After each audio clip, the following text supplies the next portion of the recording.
ultimately, the most interesting part to me was connecting the listener to the person behind the brand. He is the heart, soul, and fire of this organization, and I'm the structure and the timekeeper of all things. People typically tell you shouldn't do something when they're afraid of it or they haven't done it themselves. On our team values list in my office, there's an addition that says ego is against company policy. I love it. The PTSD that Tiffany has about the hat. What it's meant to do is deepen community in one specific angle, one specific sector, and to do a good job in it. Great businesses don't spring up out of nowhere. Building a business involves overcoming challenges, experiencing failures, large and small, and putting in the work, day in and day out. Welcome to Season 3 of the Building Bellingham Podcast. What's going on, everybody? It's Leo, your host of the Building Bellingham Podcast, and we're here in the studio again. We have a pretty unique episode today. We get to sit down and tell the story of the Building Bellingham Podcast. So if you're not familiar with Tiffany Holden, who is our producer, our media manager, the film crew setup, the mic setup, the editor, so much goes into this, along with what Cooper does as far as content creation. You do so much for this podcast, and you're my business partner in this venture. And this has been an evolution over time. Tell us a little bit more about you. For those of you who are newer to this show, we both work together day to day in the Cohen Group Northwest, which is Leo's real estate team at Moliat Group Realtors. And it was about 2.5 years ago now that I joined this crazy crew. And Leo had already started the podcast. He'd already had one episode at that point, and I just started tagging along for the ride, honestly. What were you doing? We didn't really quite have a job description for me yet. And so I started sitting on the floor of the studio with Cooper over at Binary and taking notes on the podcast, taking notes on the interviews, and writing really long blog posts, which is funny to think of now, and having time to do that. Time. And over the course of the last 3 seasons, my role has grown, and Leo's invited me to be more and more a part of the running of the show and the coordinating of the show. And now we're partners in this project. He is the heart, soul, and fire of this organization, and I'm the structure and the timekeeper of all things, and keep things moving forward. And we were agreeing when we were chatting about this episode that neither of us think this show could be what it is today without the other person. You know, there's a certain element that each of us brings to it, where we're working in our own strengths, working in what we do well and what we like to do. And we have a lot of respect and trust for each other as people and as business partners. And so we're able to work pretty efficiently and pretty well together. Totally. And let's actually take a step back in time. Many of you that have become a fan or started to really enjoy the show and the production level that we've been able to create with this, and the guests that we've been able to have on, this all starts somewhere. And Tiffany mentioned something about sitting on the floor and taking notes and writing these. And this is with really no background for either of us. But yeah, it all started with, let's talk about Binary Studio. Binary Studios is down off of the Mount Baker Highway, heading towards Deming. Still, I think, as a Bellingham address, but a little ways out there now. And it's this awesome little space in, I think, someone's backyard. There's a house right there. It's this cool kind of barn building, fitted out as an audio studio. People record books and podcasts, and they've got a great sound setup there. And so Leo met some folks who then ran the show for the first David season. And Andy. So David Pender-Lofgren and Andy Rick. Yeah. So when Cooper, who's our content creator and does all of our videography, we were just totally spitballing. Like, what would this look like if we did a podcast? What's it called? What do we do? And I just said, I like the show how I built this, and I'm fascinated with local businesses. And so we kind of ran with that, but we were at this kind of crossroads where we had to decide, okay, we have no background. We don't really have the right equipment. Yeah. What equipment do you need? How much does it cost? How much should we invest in this? And then we kind of came to this point where we decided we should probably hire someone who really knows what they're doing to help at least guide us for the first part of this on the right equipment and the right direction to go, and give us a little bit of guidance on how to interview and how to talk and how to run a podcast. Because we had just been podcast listeners at that point through, some mutual friends, ran just by asking around our great local business community. We got networked with David Pender-Lofgren, who runs the Bell Pod Network, and then also Little City Big Sound, and then Andy Rick, who is a partner in crime for him. Yep. And they linked us up with Binary Bob, and we ended up in the studio. I have no experience with this and with interviewing with people. And a business plan, an idea but not really a plan in place on how we're going to do this. We're just like, let's just go full force and we'll kind of figure it out as we go, which is was kind of our mentality at that time. So shout out to your first guest because you're figuring it out. Yeah. Huge shout out to Jesse Nelson, who is one of the co-owners of Overflow Taps, who was one of the big supporters of doing it because they run their own podcast for Overflow Taps. It was one of those moments where he goes, absolutely, you should do it. And by the way, I said, well, do you want to be my first guest? And he's like, all the way. And so got off pretty easy to start with because he was a really like seasoned, good on the mic, really knowledgeable, has his story like ready to go. And so I felt like that was a pretty great place to start. But obviously there's all of these growing pains. So you're sitting on the floor, you're taking notes. Coop has the camera going. David and Andy are in the production side of the studio on the other side of glass. The other side of the glass. And I'm like, okay, this feels like it. What's my album going to be called? What kind of music am I? Oh wait, we're doing a podcast. And then we kicked it off. And that setting was an interesting one. It's a little bit of a pressure cooker to be sitting in the studio with the host and the guest. You know, it's a sound protected environment. Like literally those doors have carpeting on the sides of them. Like so we started in the summer. I joined in on the second episode and it's like hot, kind of sweaty in there. There's no air circulation. And then in the winter it was cold and no air circulation. And like it was interesting kind of experiencing the seasons in that space. And Leo had connections with several of the guests that we brought on the show. But in that first season, you also kind of met people through guests that came in the first couple of episodes. And so there were some great community members and business owners here who linked us up with people who then we've had on the show over the last couple of years. You know, for people that are starting a podcast or starting a business, you don't just start out knowing people. You kind of just have to, in passing, you meet someone interesting that you think fits that guest potential profile and you say, hey, do you want to get coffee? I mean, it's not complicated, but it doesn't just start there. And so, Jesse was an awesome way to start the season. And after that first episode, huge shout out to Jesse because the next episode with Heather Simpson and Dylan Lange and Ziad and so on and so forth, Wes Herman, Ben Kinney, Ray Deck, and on beyond, it was a situation where I got more and more comfortable as we went on and on and on. So yes, it is a pressure cooker, but it starts with just asking questions and asking someone if they're willing to come on a podcast. And half the time people would say, what's your podcast called? What do you talk? What do you do? And it was definitely more challenging at the beginning when we didn't have as much momentum to say, hey, look, I've got this podcast. And people are like, oh, everyone has a podcast. That's great. Right? What do you talk about? You're a 30-year-old man. You have a podcast. We get it. Yeah, we get it. Yeah, you're a 30-year-old man. Let's talk about some of the learning curves and the challenges, but also some of the learning lessons that we had. Right. So season 1 for me was the one where I had the least responsibility and just as a person was going through a lot of development as an adult, as a business person, which is something you and I have talked about before, Leo. And Leo and Chris were incredibly supportive of that growth in me as a person. The fact that we were able to record in studios with a professional producer, sound engineer, and have a space to go to where I wasn't responsible. I mean, looking back, I'm so thankful for that. I couldn't have handled the stress and the pressure of doing all of this setup and this space management and coordinating guests. I just wasn't in a place to be able to do that. And I just want to be really honest to our listeners. Whenever you start something new, something that's cool and awesome, you're usually not perfectly prepared for what it is you're going to be walking into. And so I'm just incredibly grateful to have had the space to watch and to listen and to take notes and to do what I knew I was good at, which is writing. So that was a key takeaway for me, just the opportunity to learn and to observe by seeing how others did it. But it was probably a bigger growth season for you, Leo. You were in the hot seat from day one. So what's your side of that? I think many times when we see people on camera and we hear people on the microphone, we assume that they've done this before and we assume that they are very seasoned and know what they're doing. And to be quite honest with all of our listeners, just like candidly, I was nervous going into every episode because not as much with the people I knew, but then I start meeting people through these people. Maybe I've had coffee with them before and this is my first time meeting them going, wow, this person is incredibly successful and a really high functioning person and going, I'm so fascinated by them, but I'm also a little bit intimidated by this conversation because I want to make sure this is worth their while. We want to make sure it's worth the listener's while, but we also want to make sure that time, that it's really, valuable time to have that person pull away from their business and say, I'm willing to sit down and tell you my story and be vulnerable and have an honest conversation about my journey.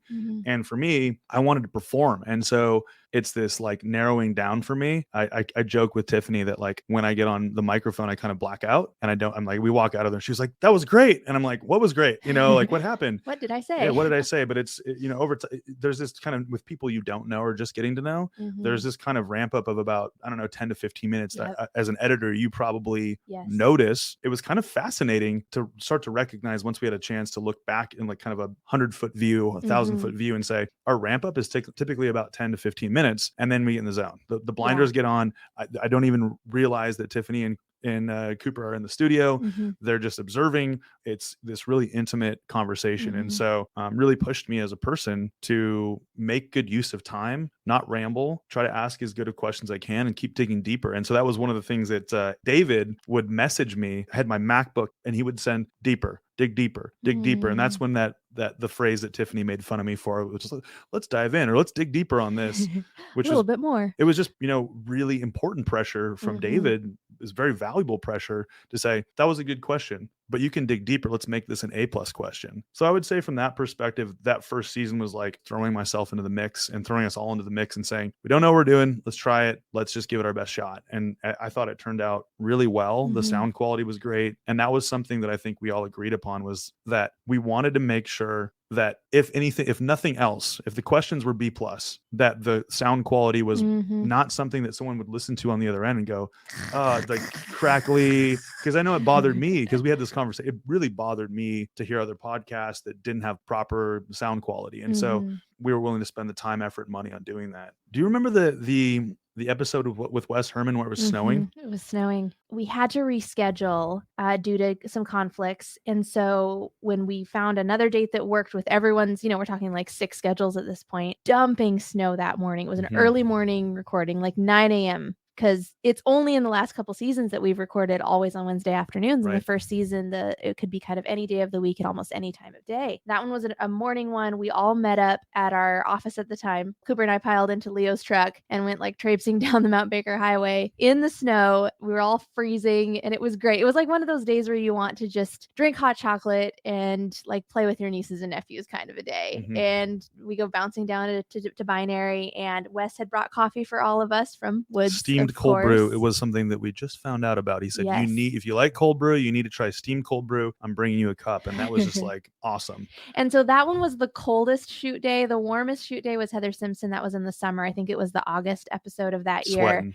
And everyone was sweating bullets a lot. And I think I almost fell asleep in the studio because it was pretty darn warm. There's always these kind of interesting temperature changes, or everyone's got something else on their minds because of what is going on in our lives or in our business. But it's really coming to this table and sitting in front of this microphone and staring someone down in the eye and saying, tell me about your life, is what this podcast has really tried to create a space that allows for that kind of bubble. It allows us to put aside whatever else is going on in real estate and the 17 clients that are blowing up your phone right now, probably, and to focus on someone's story and really getting to know that person behind the brand. And so thinking of season 1, Leo, we had a little bit of a sharp ending to it. We had done 8 episodes. The last one was in production when, the world shut down, and we all know why. We're not going to dig into that, but you made a really purposeful choice over the next couple of weeks of what you wanted to do with the Building Bellingham platform that was still really fledgling at the time. It was a really young show.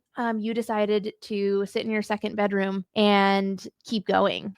I think we had a conversation and you said, how's your day going? And I said, well, the world's standing still. We're not essential as far as being a real estate broker goes, but we have to keep moving something forward. We can work on systems. We can work on all these things. But as far as the podcast goes, we're all working from home. I'm in my second bedroom. I haven't broken my chair at this point yet. That came later. That came later from a lot of rocking on the back 2 legs. That's another story.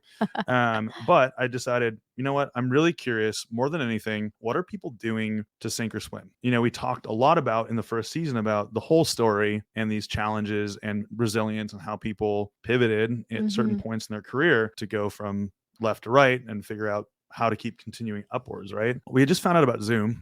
I know Zoom's been around forever, but I'm kind of like one of these, kind of clunky technology people. I'm good enough with it, but then when it comes to stuff like that, I'm like, I'm gonna ignore that until I have to use it. Right.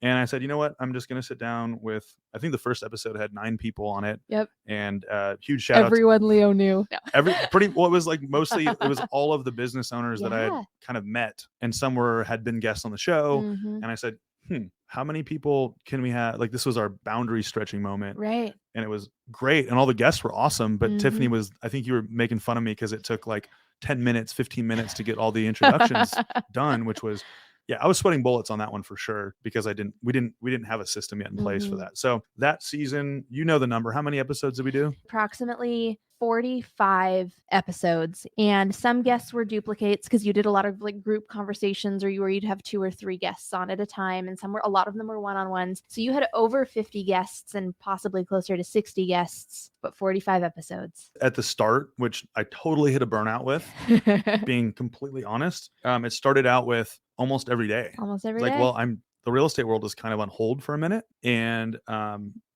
we're gonna just see. I'm just gonna see how many I can do, and I want to get as many people's voice out there, especially during that really unknown time. Yep.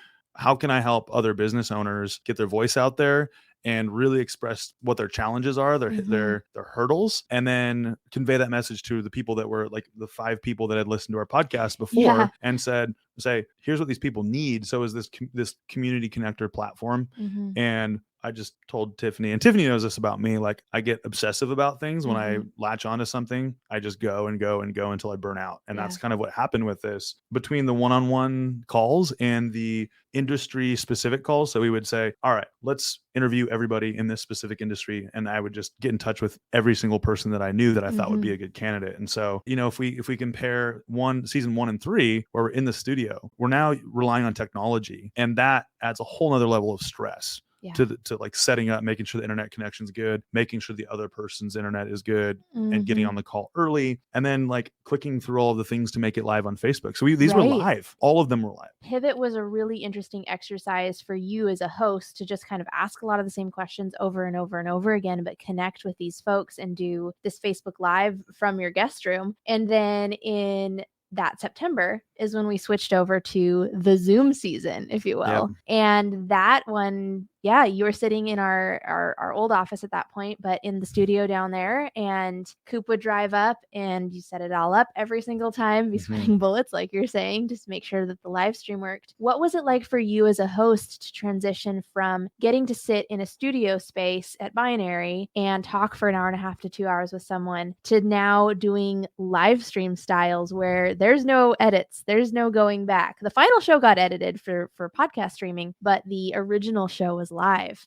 I was quite used to it at that point, but I think more so you have all of these different types of people that come on the show, different levels of comfortability. And I think it adds another element of pressure to the guest. So we had people say, I'm not comfortable with that. And I said, okay, that's totally fine. And so I think assessing the comfortability with the whole, like being in the not just being in the hot seat, but being in the hot seat live to this audience that was built through really the Pivot series, where every one of our guests or most of the guests were sharing on their business profiles and on their personal profiles. And we would sometimes have 20 or 30 people watching at one time. That adds an element of stress for everybody. And so glad we're through that, but also an amazing learning experience on trying to keep things a little bit more simple for the guest and for ourselves, so that we're not stressed out leading up to that. That was the season where I pivoted, shall we say, into the role of producer. Was at the beginning of season 2. We were bringing it more and more in-house. The world was a lot more uncertain. We had to do it out of our office because the studio was closed at that point. And so it was just paring down what the show itself took to be created, but at the same time bringing those responsibilities onto your shoulders, my shoulders, and Cooper's shoulders, and learning how to do some of that ourselves at the same time as making it live. That was when we started setting a schedule, really for the first time, of this is a monthly show. It is 8 episodes a year, so that we're staying away from the real estate busy season is in the summer, no surprise. But also that's when we started setting the schedule that every episode would be recorded at 2:30 on Thursdays, and then it switched to 2:30 on Wednesdays, just again scheduling, but creating that consistency so that fast forwarding to present, when I'm booking a guest, I can set that expectation 2 or 3 months in advance rather than scrambling at the last minute to figure out a time that'll work for everyone's schedule. You have it blocked out on your schedule. I have it blocked out on my schedule like months and months now in advance. But that was, I think, for me, the biggest change in season 2, having that scheduling consistency for my own planning with also leading marketing for our real estate team. I now had a little bit more of a consistent flow. Tell me about the commitment side of it. You know, we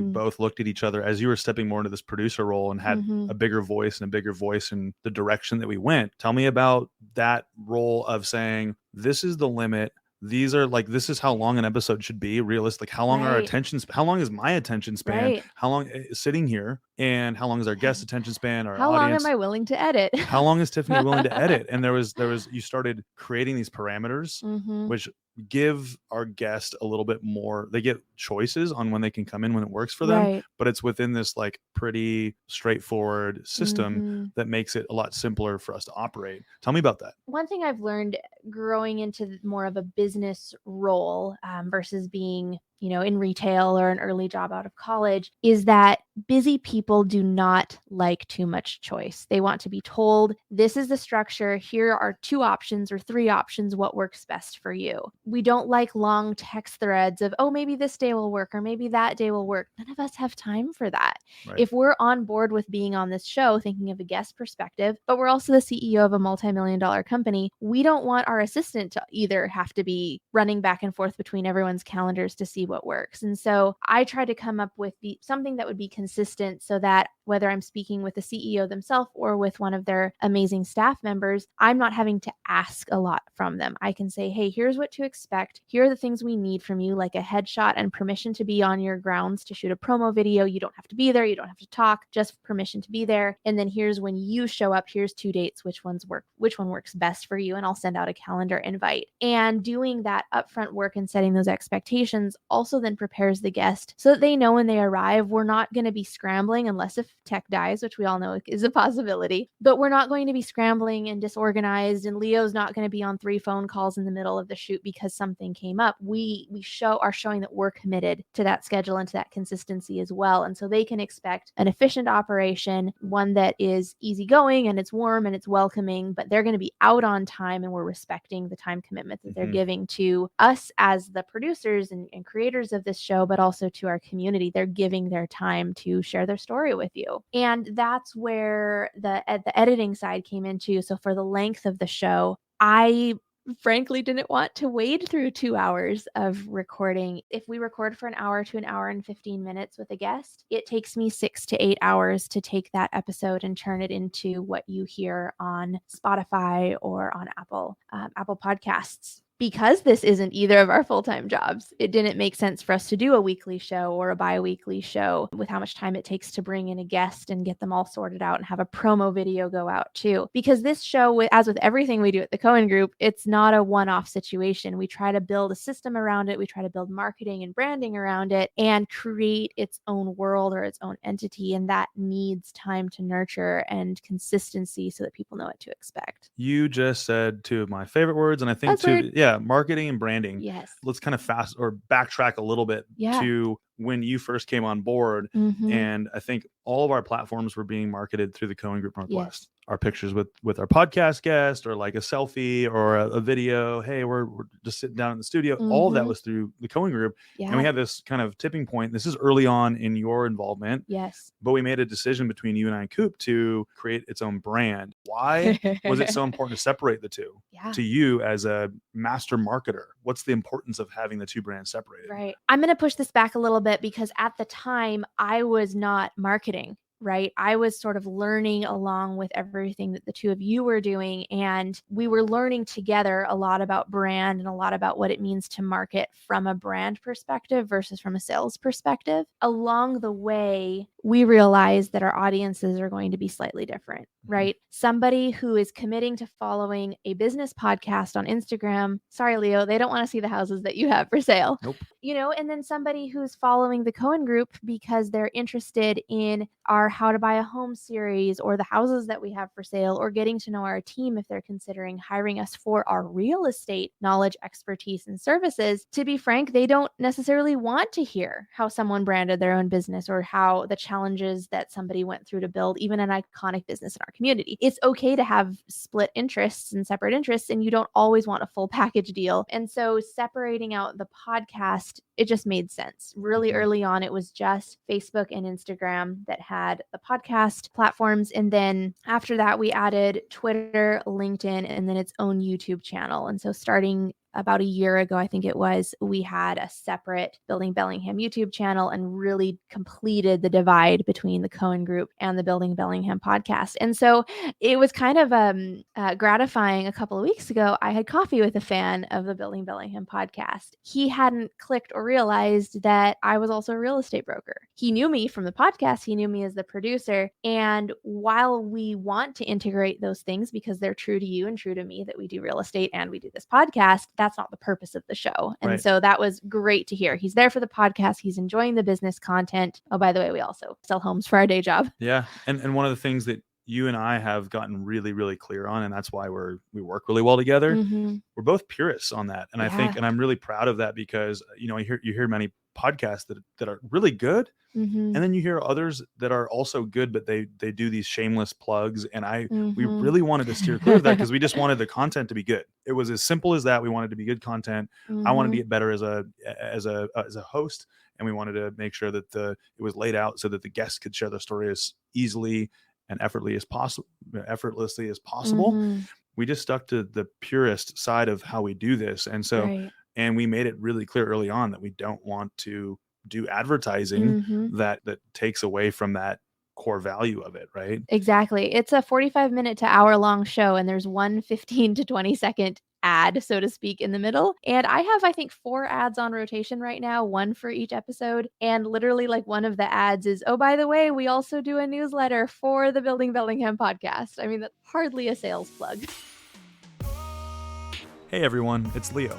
One of our goals here at the show is to uplift awesome small businesses in our community. So every month, our team produces a local business news update where we celebrate anniversaries, announce changes and collaborations, or tell you about major business moves so you can stay in the know. It's all on social media, so be sure to follow the Building Bellingham podcast on Facebook, Instagram, and YouTube. Let's talk about platform really quickly. It's one of our favorite buzzwords, but we wanted things to happen organically. We want, obviously, if someone wants to contact us and they're a fan of the Building Bellingham podcast and they wanted to find out more about real estate once they got that little nugget of information, great. We don't want to be like, hey, if you're listening to this and you have real estate needs, contact. We don't want it to be about that because that, in my opinion, dilutes the quality of the content. I always joke around about like Twitter and like I had a Twitter and I just stopped using it because my thought was nobody cares about what I have to say on there. And maybe people argue with it. They don't care. It just didn't matter to me. And so one of the things I realized was, how can I be that platform, that quality platform for other people? I'm involved. People know that I'm involved, but ultimately it's not about me. That's not the point of a podcast for me to talk about me the whole time. Right. It's for me to sit down, be a part of it, a part of the conversation, and to pull information and stories and help people have a safe space to be vulnerable. Ultimately, the most interesting part to me was connecting the listener, whether that was me and my mom and Tiffany, or that was 50 people or 100 people, to the person behind the brand. Sometimes we make assumptions about brands because we had an experience at a spot, or we had an experience at another spot. And ultimately, that's not always a direct reflection of the person that runs the company. And so it could be a good or bad experience. And our goal was to say, look, these people are human and they're mostly pretty laid back and pretty chill and really wickedly smart. Tiffany, for you, I think one of the things that I heard from you, and I want to hear more from you on this, is sitting down in the studio with these people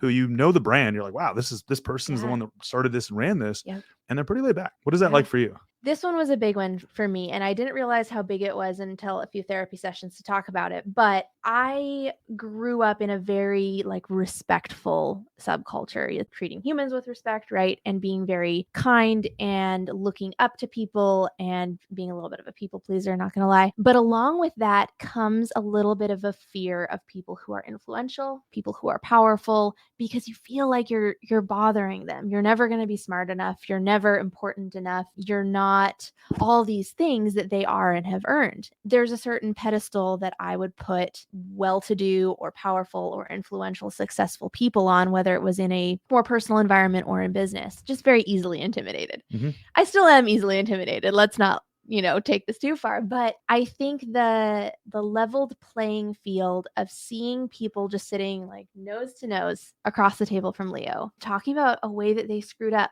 that had cost their business thousands or hundreds of thousands of dollars, or hearing the stories of how they weren't too proud to drive cookies around on a bicycle or take and sell soap at farmers markets. And then seeing these people come into the studio and kind of, banter around with us a little bit while we're finishing setting up, be like, hey, what's your name? What do you do here? Whether or not their connection was just with Leo or whether they were more engaging of the group as a whole didn't matter so much as the fact that they were, for the most part, so down to earth and just willing to take that time to spend an afternoon or a morning with us in the studio. That is one of the things I've always respected very much about you, Leo, is that you have the ability to respect people as people, and then to also just be very warm and welcoming of people without being intimidated by social status or wealth. And so I've learned a lot by watching how you handle those situations. And then I think it's also grown me as a person. Maybe it's just nurture, how I was raised, but ultimately my parents always taught me to treat everybody with respect. Yeah. Doesn't matter. But that also comes with another side of holding people accountable, right? Right. And saying, well, it doesn't matter how much money you have or what car you drive or what success you have. You're still a human. I don't want to chop people down, but there's a leveling that I think connects humans, and that's that we're all human. Right. We all breathe. We all, for the most part, we walk around. We are who we are uniquely. And I think that celebrating uniqueness is great. Celebrating who someone is authentically, what are their quirks, what are some things that they love to do, but also we have this commonality. And that is that we are human. So there's this accountability that comes along with that, from the person that has nothing, quote unquote, to everything, right? Quote unquote. Yeah, we had a lot of topics that we talked about, but our core topics we kept consistent, and might I add, sidebar, we kept them consistent in a really trying time. Tiffany, we talked about this yesterday. Yes. Almost that whole concept of horse blinders that we talked about. We talked about the whole pandemic and everything during Pivot, but ultimately when we got into season 2, we're right back to where we were. Challenges, successes, failures, story. Yeah. What was that like for you as a person going through sticking to the concepts and the core values? I think it makes a brand stronger to have a milieu of topics that the world is up in arms about, and to ignore it and say, that's not what we're talking about today. I think that people resonate with that. I think that there is a certain value in saying, when you enter this space, whether it's our guest in the studio or one of you listening over your AirPods going for a run around Lake Patton, when you hit play on this episode, the topics are going to be really similar. They're going to follow certain themes. We're going to focus on personal accountability. We're going to focus on humility. We're focusing on challenges and failure and how you overcame them. We're focusing on uplifting small businesses and bigger businesses in our community. And we're focusing on making a connection with this human behind a brand. And we're focused on their story and the jolts that happened along the way to bring them to where they are today. That consistency isn't unique to us. Other people chose to do that too. No I know way. we're not special, Leo. I thought we were the only podcast out there. We're not. What?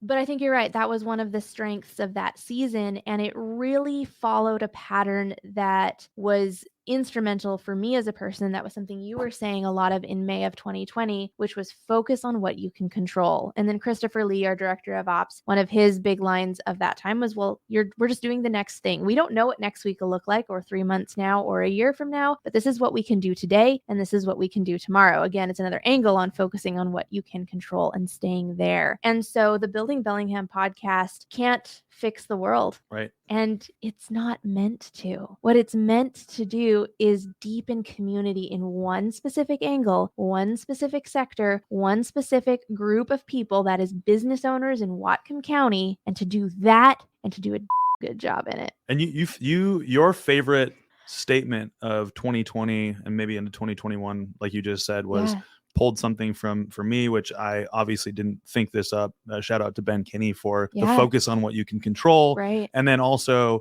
huge shout out to Chris for his like coined phrase besides it's something people, but his most coined phrase was like, we're just going to keep on walking. Yeah. We're going to keep doing the next thing that we can see. Plan for the worst case scenario. We're going to get as prepared as we can, but we're going to just keep moving forward. And that was something that I took from him as well that was incredibly helpful to the tough times, because we've been through some really tough times financially, mentally, physically, everything. Like we've just been through some stuff. And so those two things in conjunction are super powerful when you just straight up you can't control what people are saying on Facebook. Sorry, I said it. And well, there's so much that can get polarized and blown up. And ultimately it comes down to when you just trim all of that noise out, here's what we can focus on. We can show up to the office every single day.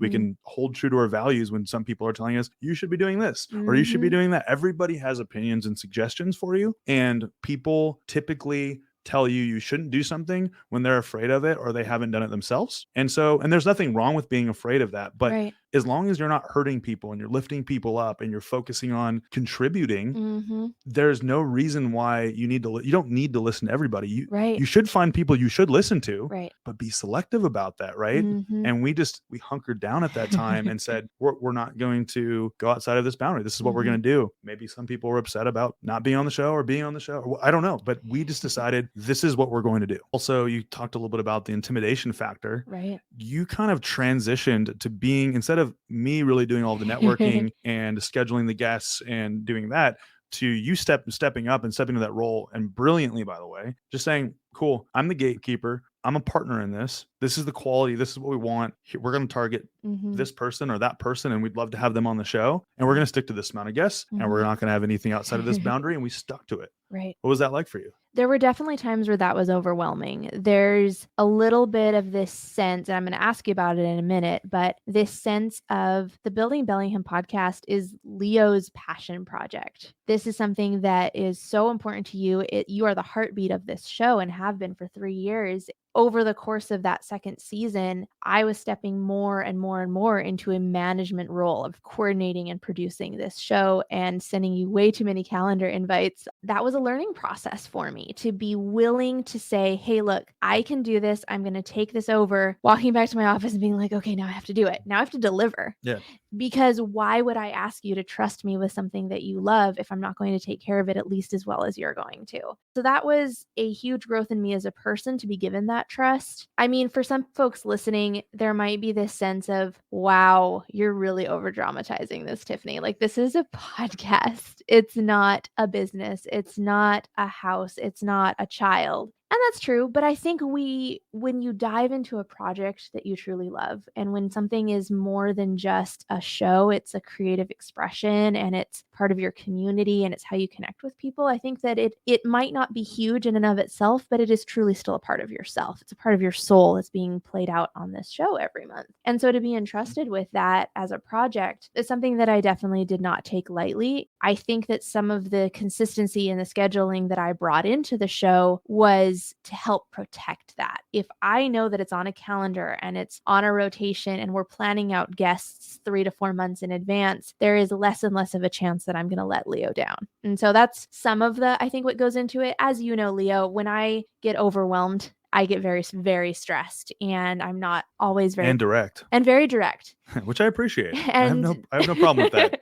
And not always very kind or very nice. You showed me a lot of grace in that growing process as I figured out what it was I needed to be able to handle the show effectively, what I needed from you, but then also what I could give back to the show to make it run really well. And so on that topic, what does that look like for you? What was that discomfort of having to give up part of this project or the control to some extent of it to somebody that you'd met like a year and a half before? I have always been a strong proponent of, and I've gotten better at my filter and my judgment of a good fit for betting on, essentially. And ultimately, you were an easy bet for that because you'd been a part of it. You already knew the culture of the podcast. You knew what we were doing because you started out, like I said, blogging, sitting on the floor in the podcast studio. And I started thinking through these hit points, and you find the right people. Well, first of all, you hone in your filter on who the right people are. You find the right people, put them through that filter in your head and say, it should be, as a business owner, we talk about focusing on what you can control. Well, you should also focus on what you're good at. Be brutally honest and kick your ego in the ass and say that there's no space for that here. And to think that I, by any means, could do this and what Tiffany does, no chance. I could do it. It just wouldn't be that great. And you guys would not be listening to the show. And I wanted to continue to grow this platform, but I also wanted to make sure, like, we're so focused on quality. And I knew that quality couldn't happen without the bones and the skin of the entity here, right? For me, we had already gone through a lot of that with the Cohen group. I'm a pretty trusting person. And so in some senses, I got lucky with really good people.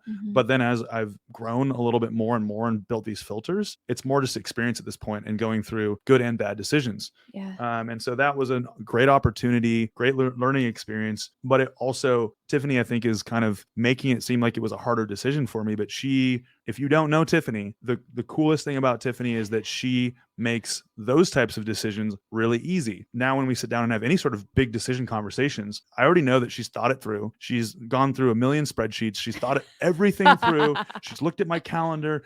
She's very thoughtful. And so like we talk about with the calendar thing, it's easy for me to just go, yes. Anytime she sends me a calendar invite for a podcast episode or we're sitting down and brainstorming anything with the business, it's a yes, because I know that she's been thoughtful and thought it out and planned accordingly. So take the time to go through the experience of not doing it well. And then once you find the right person, it's just a fluid, simple decision. It doesn't need to be, you need to think about it, but you don't need to think too hard about it. Because ultimately, again, it's about the end user, the person that's listening to this, and you all that are listening to this deserve the best. And I can't give you my best without Tiffany. That's just God's honest truth about it. So this whole story has been a progression of kind of learning as we go, but we've gotten better at kind of planning out the growth, right? At first it was just like full steam, as fast as we can go, as much as we can do, as fast as we can go. Right. And that's like this mantra that goes back and forth. Fast as we can go, as much as we can do.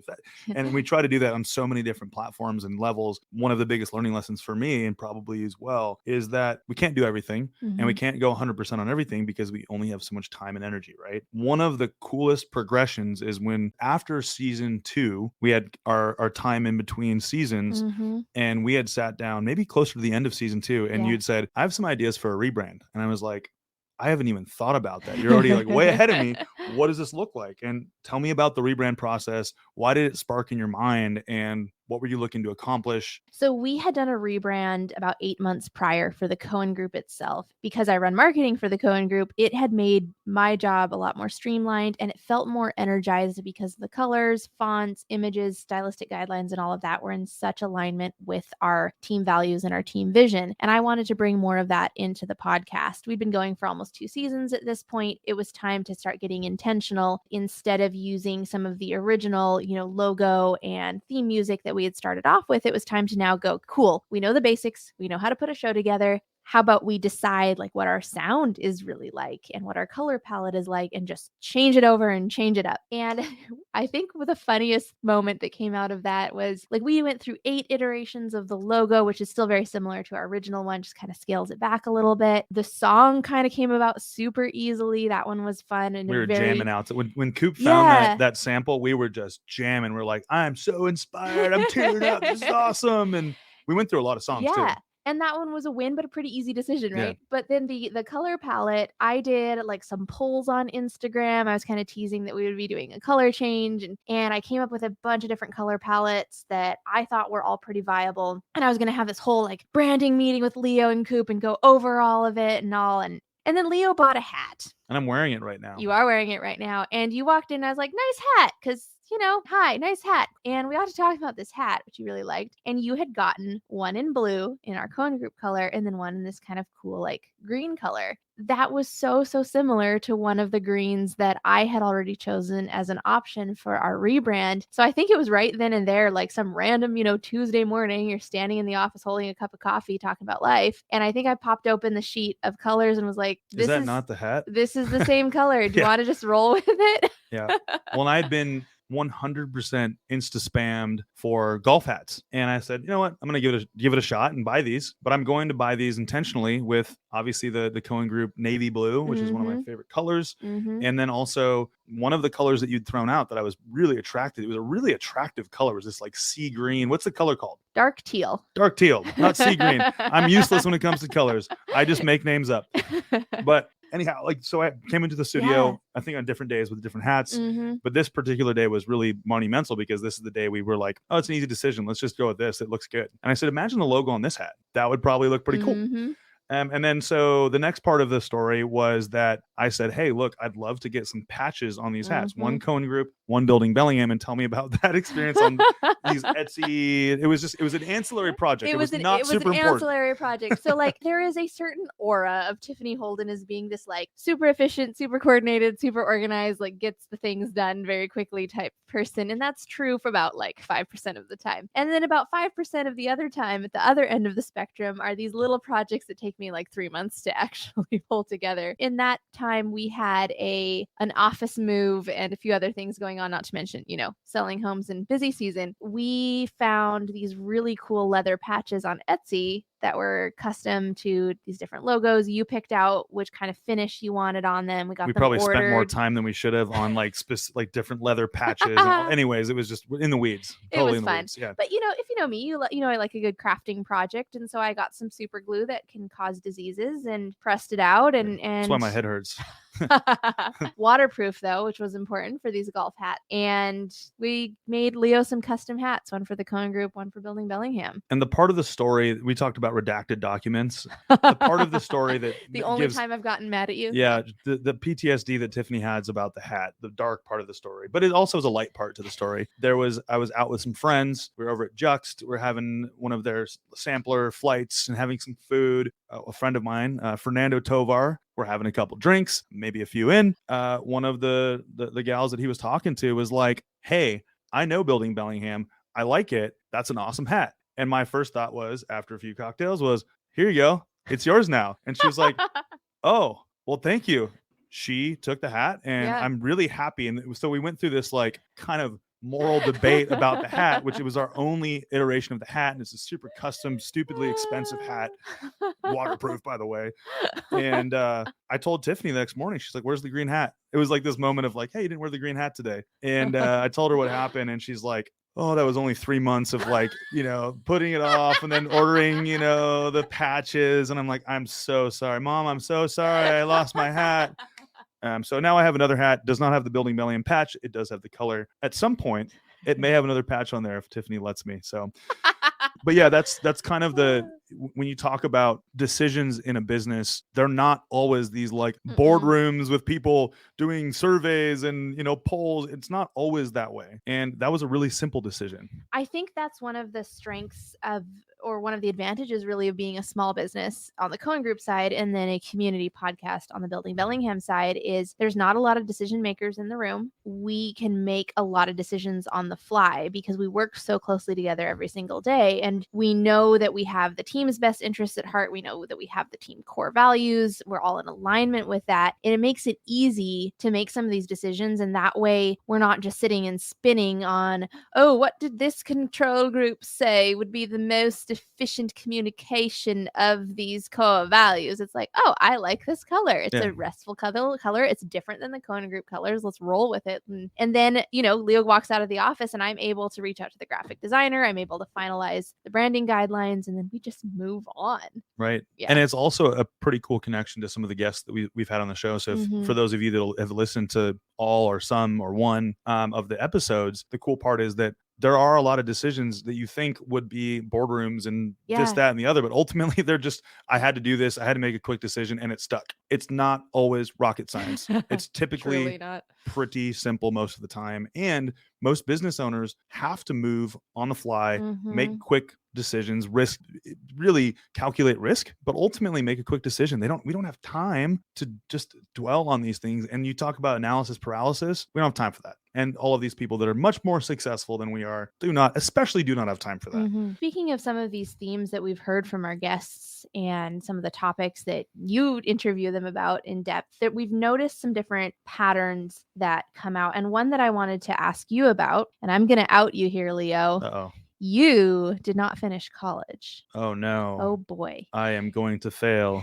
And so one of the things that we talk about on the show and in our team is different kinds of intelligences and how those can serve you in different ways depending on your life story and your life trajectory. Absolutely. I think to say that everybody should be one type of intelligence, I think as we've progressed as a society is false. I think we're pretty well in tune with that at this point. One of the things that we realize is that there's so many nuggets that we can pull from different types of intelligences. People that are different from us add perspective and context and help us understand how other people operate, right? Me specifically, I did not graduate college. It was a very in-depth decision. That was not a quick decision. Felt quick, but it wasn't. But ultimately, I'd been told that I was ADD, I couldn't focus, that I was going to burn out and not do it, be successful or whatever it was. I disagreed wholeheartedly with that. There's many people, and I have so much respect for these people that have finished school, gotten their MBA, gotten higher education, continued, and they're successful. Good for them. Yeah. They followed that path. And then I know people that have, quote, dropped out of school and fallen out of the system, but have also been successful because their intelligence was more a street smarts and resourcefulness intelligence. The ultimate resource is resourcefulness. And they go, no one's going to do this for me. No one owes me anything. I have to figure this out. I'm on my own. I have the right people. Who do I talk to? And they start asking questions and they start building and they start trying things and failing. And ultimately, when it comes to intelligences, our audience is also a broad array of intelligences and different types of people. So to say we have all one type of person on the show doesn't appeal to everybody. So our goal was to maintain this connection with the widest array of people, entrepreneurs that want to start a business, kids that are just getting ready to graduate college and don't know what's next. I was like that. And so trying to connect these people who maybe have 10, 15, 20 years of business experience and maybe had the same childhood, maybe had the same socioeconomic challenges, maybe had the same challenges with upbringing and family life, but are in this position of success. And obviously the word success, we don't like to throw it around because ultimately the word failure as the polarized opposite, we just look at it as learning, right? Failing is good. You learn. But connecting each individual that listens to this show with the opposite way of how they think and give them other perspective, but ultimately be able to find a link between one of our guests or us and what's on the other side. If you just have grit, you're resourceful, and you commit to the process and the pain, the sacrifice of growing. Why is resourcefulness so important? Nobody owes you anything. Entitlement is the biggest, in my opinion, one of the biggest debilitators. We walk outside and think that everybody owes us something. Nobody owes you anything. And I think a lot of the people that have been on the show would agree with that because they walked out of their door many times and no one helped them with this or that or the other. They didn't get financial help. They went in credit card debt to make something happen. People it's just life. No, they didn't have any fallback. They didn't get, and some didn't have any fallback. Others didn't give themselves a fallback. We have this topic of moxie, this whole conversation around moxie, which is a word that we have talked a lot about around the Cohen group and Building Bellingham. And it's a fascinating word because it's like being a solution-based and doing it with a good attitude, saying like, this is completely messed up. And I'm going to laugh about it because of how messed up it is. But if I don't step forward, like Chris would say, and I don't focus on what I can control, nothing's going to happen. I'm going to sit in this puddle of mud moping. Granted, we're all human. We should mope. We all get to mope. To say that we should always charge forward, rah, rah, rah, is not a real human thing. And it's not healthy. You should mope for a little bit. Moping's great. But then you should move forward. So move forward. For you, Tiffany, as growing as a person, the conversation around moxie, other environments that you may have worked in, may have not been of that mindset. Right. Let's talk about mindset. Let's talk about coming into this podcast, this partnership, and what Moxie means to you. This mindset of grit, resourcefulness, and responsibility. Responsibility means that I'm not going to shove it off on anybody else. I'm taking ownership of the thing. Resourcefulness says I'm going to figure it out. I'm going to proactively go find the information, the resources, and the tools and the connections that I need to then make it a success. And grit says I'm going to stick with it even when the going gets tough. And I think all of those are pieces that we need to have a strong mindset as business owners or business operators, marketers, whatever we might be, whatever our roles might be. As that mindset grows almost like a muscle and becomes stronger and stronger, it takes bigger and bigger challenges to attack that or to damage that. And so the types of things that used to give me a lot of stress 2 years ago are a little bit now kind of weekly occurrences at that level. I can just kind of roll with it or handle it. Or we've created systems, processes, and tools around them where they're not even a thing anymore. And you and I can focus on bigger issues. The challenges just keep getting bigger, but we're growing along with them. And I'm so incredibly grateful for a toughening mindset along the way and for support in those days where I am feeling really overwhelmed or really stressed or incompetent in a situation, and having that emotional support from you and from others on the team of either go home and sit on your couch, you're going to be fine, come back tomorrow, we'll hit it again, or hey, what do you need right now? How can I support you? Or is this just a mental spiral you're in? And how can I help you break out of that so we can keep moving forward? And so I think a core component of that is like what you're mentioning earlier, that understanding of us all being human. Again, you and I, Leo, we might start getting a reputation in town of being these things we talk about all the time and kind of get the glossy exterior of what it means to be Leo Cohen, right? And not all of those things have to be true 60 minutes of every hour, 24 hours of every day. There still has to be freedom to be human, to have off days, to have rough days, and to just need support yourself. And we've seen that with our guests too, which has been really, really helpful for us as a reminder that we don't always show up in our best form, right? We try to show up in our best form every single day. If, in an ideal world, you show up every single day, right? You show up as A+ Tiffany, you're ready to go, you're good to go. You did some yoga in the morning, you had a good breakfast, you're ready to roll. But that doesn't happen every day. And the cool part about these guests that we've had on the show is many people, again, see this glossy surface layer of what maybe the social media is like, or the business, the brand, whatever it is. But the person behind it burns out just like everybody else does. They have bad days, they have setbacks, they have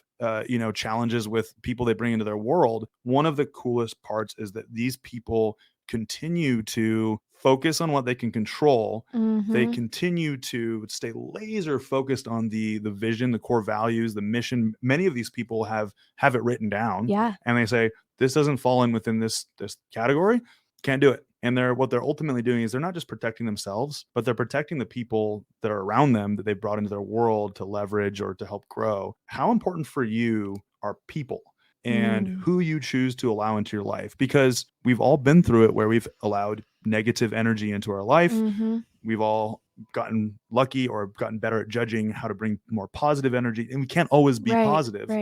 Tell me about your experience and how important, really focusing on who's in your life. This is something we've thought about a lot more proactively this last year to 2 years. Who are the people in our day-to-day lives who bring more energy than they drain from you? And it's not about having a balance sheet on your friends, but if someone is an acquaintance who's always reaching out because they need something, but they never reach out just to connect, or they never reach out just to go grab coffee to be humans together, then potentially that person is more of a drain. While there's nothing wrong with having those relationships in your life, because as you know, we believe in giving and serving and having community like that where we're helping and ministering, you can only probably allow so many of those situations in your life before you will feel even a subconscious draining on your energy and on your resources. In a tight-knit relationship or a complicated relationship or a close relationship, you're going to have ups and downs, right? Gives and takes. That's part of how you build a strong relationship. But if you notice that there is consistently a draining on you from a person of your emotional or even financial resources, that is potentially a time to have a great conversation with your therapist around what it looks like to set boundaries. When you're talking about both resilience and grit, but also having a human side to you, what that makes me think of right away then is our conversations around ego. Leo, a lot of the people that we have on our show are multimillionaires. They're powerful. They're successful. They call the shots for dozens or maybe even hundreds of people. They're well known in our community. Why can't somebody just be king of the world at that point? That only lasts so long before the king or queen topples. And that's not a threat. I just want to be clear. That's not a threat. There's a healthy ego that's associated with confidence in decision-making. But when ego goes too far and doesn't have this grounding check, who are we? Where do we come from? What truly makes us happy? What helps us recharge? Who do we want to be around? Who do we like? We only have so much time on this earth, and we don't know if that's going to be 60 years or 6 years or 6 months or minutes. We don't know. We try to hope that it's further down the road, but ultimately we can control the scenarios we put ourselves into, but we can't control what happens to us necessarily in those moments. I think the grounding balance to ego, have ego, but have a good check and balance on, okay, I'm thinking too much about the business side and profitability. And while that's important, we're a group of humans. And I think it's natural to ebb and flow. But the most important thing that I've seen with most of these people and all of these people in many senses is that they find themselves, okay, I've hit my limit. I'm going to go mountain bike for 4 hours. Or I've hit my limit and I'm going to go check out and I'm going to go fly down to Arizona, or I'm going to get off grid to reground, get out in nature. Many of these people mountain bike, hike. They know that if they don't do those things that put water in their glass, they can't give to their team. They can't give to their clients, their customers. They just can't give their best self. And again, we can't show up as our best self every day, but we can do things that give us the best chance at it. Right. And so when I think about ego, you got to smack it in the face and say, I see you there. You're important, but I only need so much of you. Would you agree on that? Absolutely. It can get in the way of seeing people for people and being willing to connect with people as people and start seeing everything as a reflection on what it can be or do for you or for your business. And we have a joke over in our marketing department of, we'll make jokes about something being against company policy. And so on our team values list in my office, there's an addition that says ego is against company policy. I love it. It means that we allow the vision to be first. We allow the needs of the client or the needs of the business to be first. And if that means that I facetiously veto a decision Leo made and to be like, no, you need to go home. Like, I've got this covered. Sticky situation with one of our listings, but I can take care of it. You don't have to be the one to do it. You know, Chris and I think it's wiser for you to go home right now because of whatever else is going on in your world. On that particular situation, you weren't all, well, I am the agent and I am the business owner and I am all the things. We're able to step side by side and make the thing work, make the vision work, because it doesn't matter whose name is on it or who's getting the credit from the client for making something a success. We're trying to lift each other up in those situations. So obviously today we've talked about a lot of things, and I really appreciate all that you do, Tiffany, for this podcast as a partner. And of course, we love and appreciate all of our guests and all of our fans that give us feedback and interact with us on our social media platforms. Please don't ever feel shy to reach out to Tiffany or I with questions or feedback, anything along those lines. So huge thank you for people taking time out of their busy days in a crazy time to sit down and talk about the things that aren't crazy, the things that are their story, and be vulnerable, right? And so we appreciate all of the guests that have carved that time out. For you, the listener, that has also carved time out, we've tried to keep that time a smaller carve for you to just sit down and listen and get more familiar with who are the people behind brands locally here and us and what we love to do. We're full steam. We're super excited to continue season 3 and finish it out before busy season in real estate and get on to season 4 after that. So thank you everybody for continuing to support this wild ride for us. Thank you so much for joining us on this unusual episode of the Building Bellingham Podcast. As always, we appreciate you taking the time out of your day to join us on the show. If you'd like to receive podcast episode drops and our local business news update delivered right to your inbox once a month, please subscribe to the Building Bellingham newsletter.